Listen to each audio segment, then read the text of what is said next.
दोस्तों ये कहानी है एक ऐसी लड़की की जो ब्लाइंड डेट के लिए एक अनजान लड़के को अपने घर बुलाती है। मतलब एक ऐसे लड़के के साथ घपाघप करने का प्लान बनाती है जिसे आज तक देखा भी नहीं। लेकिन इसी बीच एक दूसरा आदमी उसके घर आ जाता है और फिर वो आदमी उस लड़की के साथ बहुत ही ब्रूटल तरीके से जबरदस्ती करता है। उसके बाद क्या होगा आइए हम इस मूवी में देखते हैं। इस मूवी की शुरुआत में हम मिरांडा वेल्स नाम की एक खूबसूरत लड़की को देखते हैं जो एक हॉस्पिटल में सर्जिकल नर्स का काम करती है। उसी हॉस्पिटल में एक औरत को एडमिट किया जाता है जिसकी सर्जरी के दौरान मौत हो जाती है। यहीं पर उस औरत का बेटा भी बैठा हुआ था जो अपनी मरी हुई माँ को गंदी गंदी गालियाँ दे रहा था। मिरांडा जब उसके मुंह से ये सब सुनती है तो हैरान रह जाती है, लेकिन मिरांडा उससे कुछ भी नहीं कहती और वहाँ से चली जाती है। यहाँ से थोड़ी दूर जाने पर मिरांडा को उसकी फ्रेंड मिलती है और पूछती है कि क्या तुम ब्लाइंड डेट पर जा रही हो। तब मिरांडा उसकी बात का कोई जवाब नहीं देती और चुपचाप यहाँ से चली जाती है। जब मिरांडा का शिफ्ट खत्म होता है तो वह लॉन्ड्री से अपने कपड़े लेती है और साइन करने लगती है। मिरांडा के फेस को देखकर पता चलता है कि उसे गंदी चीज़ें बिल्कुल भी पसंद नहीं हैं। अब मिरांडा यहाँ से अपने डैड से मिलने जाती है, लेकिन उनके घर पर एक कुत्ता उस पर हमला कर देता है जिससे उसकी ड्रेस फट जाती है। इस घटना से उसका दिमाग खराब हो जाता है। इसके बाद मिरांडा का डैड अपनी बेटी को अंदर बुलाता है और थोड़ी देर बात करने के बाद ये दोनों एक रेस्टोरेंट में डिनर करने जाते हैं। वहीं इनकी साइड वाली सीट पर एक आदमी बैठा हुआ था जिसके गले में अचानक से खाना अटक जाता है और वह सांस नहीं ले पा रहा था। जब मिरांडा ये देखती है तो वह फौरन उस आदमी की मदद करती है और उसकी जान बचा लेती है। तभी हम एक आदमी को देखते हैं जो मिरांडा के कपड़ों को बड़े गौर से देख रहा था। दरअसल मिरांडा की खूबसूरती और उसके बदन को देखकर इस आदमी की नीयत खराब हो चुकी थी। फिर अगले दिन मिरांडा अपने लिए एक नया घर देखने जाती है जो कि काफ़ी खूबसूरत था और उसे पसंद भी आ जाता है। फिर रात को वह अपने फ्रेंड नैन्सी से मिलती है और उसे बताती है कि कल वह एक ब्लाइंड डेट पर जाने वाली है। वहाँ पर वह जिस इंसान से मिलने वाली थी पता नहीं वह दिखने में कैसा होगा। फिर वह उसे केविन नाम के एक आदमी के बारे में बताती है और कहती है कि मैंने ब्लाइंड डेट के लिए उसे इनवाइट किया है और यह ब्लाइंड डेट मैंने अपने घर पर ही रखी है। और फिर अगले दिन मिरांडा जब अपने घर में ब्लाइंड डेट के लिए तैयार हो रही थी तभी केविन दरवाजे पर आ जाता है, जबकि मिरांडा अभी तक पूरी तरह से तैयार भी नहीं हुई थी। मिरांडा दरवाजे पर जब केविन को देखती है तो बहुत ज़्यादा हैरान हो जाती है और केविन भी उसे देख के अजीब तरह की हरकतें करने लगता है। ये देखकर मिरांडा उससे कहती है कि तुम अपने आप को थोड़ा रिलैक्स करो, तब तक मैं कपड़े बदल कर आती हूँ। केविन यहाँ पर बहुत सारे बॉक्स को देखता है तो मिरांडा से पूछता है कि क्या तुम घर शिफ्ट करने वाली हो। तब मिरांडा भी हाँ में जवाब देती है। फिर मिरांडा केविन से कहती है कि तुम ऐसा करो वापस घर चले जाओ और दिए गए टाइम पर ही वापस आना, तब तक मैं अच्छी तरह से तैयार हो जाऊंगी। लेकिन केविन यहाँ से जाने की बजाय दरवाजे को अंदर से लॉक कर देता है और मिरांडा को पकड़कर उसके साथ जबरदस्ती करने लगता है। तब मिरांडा भी अपने आप को बचाते हुए उससे लड़ना शुरू कर देती है, लेकिन यह हवसी दरिंदा पहले तो मिरांडा को बहुत बुरी तरह से पीटता है। अब मिरांडा काफ़ी मार खाने की वजह से यहाँ बेहोश होकर गिर जाती है। फिर वह दरिंदा उसके साथ बड़ी ही बेरहमी के साथ बलात्कार करता है। जब ये हरामी उसके साथ जबरदस्ती कर रहा था तब मिरांडा इतने सदमे में चली जाती है कि उसे पता ही नहीं चलता कि उसके साथ क्या हो रहा है। यहाँ पर बड़ी ही बेरहमी से मिरांडा का बलात्कार करने के बाद केविन नाम का ये आदमी यहाँ से भाग जाता है और फिर थोड़ी देर बाद हम देखते हैं कि एक दूसरा आदमी दरवाजे पर आता है और वह बताता है कि उसका नाम केविन है। मतलब अभी तक जो आदमी आया था वो कोई दूसरा आदमी था जो केविन के नाम से यहाँ पर आकर मिरांडा के साथ दुष्कर्म किया। ये असली केविन मिरांडा के लिए फूलों का गुलदस्ता लेकर आया था और यहाँ हमें पता चलता है कि उस आदमी ने मिरांडा की ब्लाइंड डेट के बारे में पता लगा लिया था और इसी वजह से केविन बनकर आया था और मिरांडा की इज्जत की धज्जियां उड़ा के चला गया। अब जैसे ही असली केविन मिरांडा के घर के दरवाजे को खोलता है और अंदर आकर देखता है तो मिरांडा बदहवास पड़ी हुई थी। उसकी बुरी हालत देखकर वह काफ़ी हैरान हो जाता है। फिर वह फौरन पुलिस वालों को फ़ोन करके बुलाता है। थोड़ी देर के बाद यहाँ पुलिस आती है तो केविन से पूछताछ करने लगती है। तब केविन उन्हें सारी बात बताता है। उसके बाद मिरांडा को हॉस्पिटल ले जाकर एडमिट करा दिया जाता है। फिर कुछ दिन बाद मिरांडा को देखते हैं जो बहुत ज़्यादा सदमे में थी। इस हादसे की वजह से उसके दिमाग पर बहुत ही गहरा असर हुआ था। वह किसी से भी बात नहीं कर पा रही थी, यहाँ तक कि जब वह उसके पिता को देखती है तो वह उनसे भी बात नहीं करती।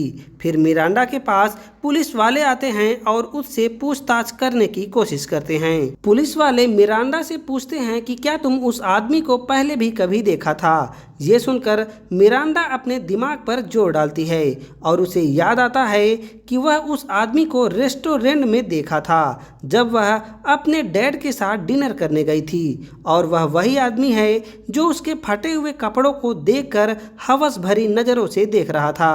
अब मिरांडा पुलिस वालों को ये सारी बात बताती है। तब पुलिस वाले जल्दी ही उस आदमी को पकड़ लेते हैं। फिर कुछ दिनों बाद मिरांडा को हॉस्पिटल से डिस्चार्ज कर दिया जाता है, लेकिन अभी भी वह अपने साथ हुए हादसे की वजह से सदमे में थी। अपनी बेटी की ऐसी हालत देखकर उसके पिता भी ज़्यादा टेंशन में रहने लगे थे। उनसे मिरांडा की ये हालत देखी नहीं जा रही थी। मिरांडा भी अपने उस पुराने घर को बेचना चाहती थी, लेकिन इस भयानक हादसे की वजह से उसे कोई भी लेने के लिए तैयार नहीं था। अब मिरांडा लोगों से मिलती और बात करने की कोशिश करती, लेकिन कोई भी इंसान उसके साथ अच्छा बर्ताव नहीं कर रहा था। लोगों को देखकर ऐसा लगता है कि जैसे उसकी नज़रों में मिरांडा ने कोई बहुत बड़ा गुनाह किया हो। वह इतनी ज़्यादा सदमे में थी कि हॉस्पिटल में भी सही तरीके से काम नहीं कर पा रही थी। जब वह पेशेंट को इंजेक्शन लगाती तो उसके हाथ कांपने लगते। वह हमेशा अपने साथ हुए अत्याचार के बारे में सोचती थी। सही तरीके से काम नहीं करने की वजह से सीनियर डॉक्टर उस पर गुस्सा करते थे। फिर घर आने के बाद मिरांडा रात को एक लेटर लिखती है और उस लेटर को उस बलात्कारी विलियम के पास भेजती है। उस लेटर को भेजने के बाद उसे थोड़ा रिलैक्स फील होता है। दरअसल मिरांडा अपने साथ हुए बलात्कार का बदला लेना चाहती थी। अब धीरे धीरे वह थोड़ा खुश भी रहने लगी थी। उसे खुश देखकर उसके पिता और मिरांडा के कुछ फ्रेंड भी रिलैक्स फील कर रहे थे। मिरांडा ने विलियम को जो खत भेजा था वह उसे बिना पढ़े ही भेज देता था, लेकिन मिरांडा यहीं पर रुकने वाली नहीं थी। वह एक के बाद एक बहुत सारे लेटर जेल में भेजती है, लेकिन विलियम उसके लेटर को बिना पढ़े ही वापस भेज देता। इसके बाद मिरांडा अपने घर का रिनोवेशन करवाती है ताकि उसे अच्छा फील हो सके। इसके बाद वह कुत्ते को एक स्लो पॉइजन देती है। दरअसल इसी जहर के जरिए वह उस दरिंदे को तड़पा तड़पा करके मारना चाहती थी। तभी एक दिन उसके पास विलियम का रिप्लाई आता है, जिसमें उसने लिखा था कि अगर वह उससे मिलना चाहती है तो आकर मिल सकती है। विलियम के रिप्लाई को देखकर मिरांडा काफ़ी ज़्यादा खुश हो गई और फौरन उससे मिलने के लिए जेल में पहुंच जाती है।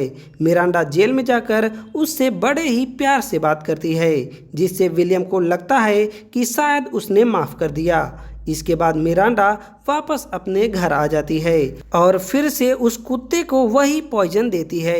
दरअसल वह चेक कर रही थी कि इस पॉइजन से इंसान की मौत कितने दिनों में होगी। अब मिरांडा विलियम से मिलने डेली जेल में जाया करती थी। वह रोज रोज नई ड्रेस पहनकर और तैयार होकर उससे मिलती थी। दरअसल वह विलियम को यकीन दिलाना चाहती थी कि वह उससे प्यार करने लगी है। विलियम को भी उसकी प्यार भरी और मीठी मीठी बातों को सुनकर ये यकीन हो जाता है कि मिरांडा अब उससे प्यार करती है। फिर कुछ दिनों बाद मिरांडा अपनी एफआईआर को भी वापस ले लेती है, जिसकी वजह से विलियम को रिहा कर दिया जाता है। जब वह घर आती है तो देखती है कि उसके पिता का वह कुत्ता मर चुका था, जिससे मिरांडा को अंदाजा लग जाता है कि उस जहर से इंसान कितने दिनों में मरेगा और वह विलियम को भी इसी तरह से मारना चाहती थी। जेल से निकलने के बाद विलियम मिरांडा को एक फूलों का गुलदस्ता भेजता है और जेल से छुड़ाने के लिए उसे कॉल करके थैंक यू भी बोलता है। और फिर उसके अगले दिन वह मिरांडा के घर पर आ जाता है। ये देखकर मिरांडा काफ़ी ज़्यादा खुश होती है और उसे अपना पूरा घर घुमाती है। मिरांडा के पिता की एक हार्डवेयर की दुकान थी। जब वह विलियम को देखते हैं तो उन्हें यकीन नहीं होता कि ये दरिंदा बाहर कैसे आ गया। वह मिरांडा के पास जाकर विलियम के बारे में पूछते हैं। तब मिरांडा उन्हें अपने खतरनाक प्लान के बारे में बताती है। ये सुनकर वे काफ़ी ज़्यादा गुस्सा करते हैं और मिरांडा से कहते हैं कि तुम्हारा दिमाग खराब हो गया है। तब मिरांडा उन्हें कहती है कि मैं अपने साथ हुए उस जाति का बदला लेकर रहूँगी। ये सुन के उसके डैड चुपचाप यहाँ से चले जाते हैं। फिर अगले दिन विलियम वापस मिरांडा के घर पर आता है। विलियम को देखकर मिरांडा किचन में जाती है और उसके लिए एक ड्रिंक बना कर लाती है। मिरांडा ने उस ड्रिंक में वही पॉइजन मिला रखा था। अब जैसे ही विलियम उस ड्रिंक को पीता है उसके पेट में ज़बरदस्त दर्द होना शुरू हो जाता है। फिर वह वहीं पर वॉशरूम जाता है और गिरकर बेहोश हो जाता है। जब उसे होश आता है तो वह अपने आप को बंधा हुआ पाता है। दरअसल मिरांडा ने उसे बेसमेंट में ले जाकर एक बेड से बांध दिया था। यहाँ पर मिरांडा उसे एक दवाई देती है ताकि उस जहर का असर जल्दी ना हो। वह विलियम को धीरे धीरे और तड़पा तड़पा कर मारना चाहती थी। इसके बाद वह विलियम को बड़ी ही बेरहमी से टॉर्चर करना शुरू करती है। उसकी उंगलियों के नाखूनों को उखाड़ देती है और उससे कहती है कि हरामजादे, तूने जो मेरे साथ किया था वह इससे भी ज़्यादा भयानक और दर्दनाक होगा। ये सुन के विलियम रोते हुए उससे गिड़गिड़ाने लगता है और कहता है कि प्लीज़ मुझे माफ़ कर दो।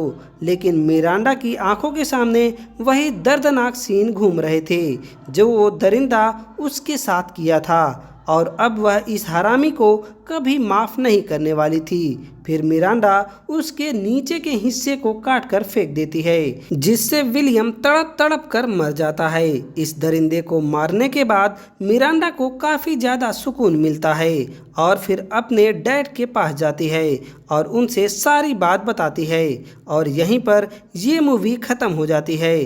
तो दोस्तों, कहानी आपको कैसी लगी आप कमेंट करके ज़रूर बताइएगा। साथ ही वीडियो को लाइक और चैनल को सब्सक्राइब करना मत भूलिएगा। अब हम मिलते हैं एक नई वीडियो के साथ।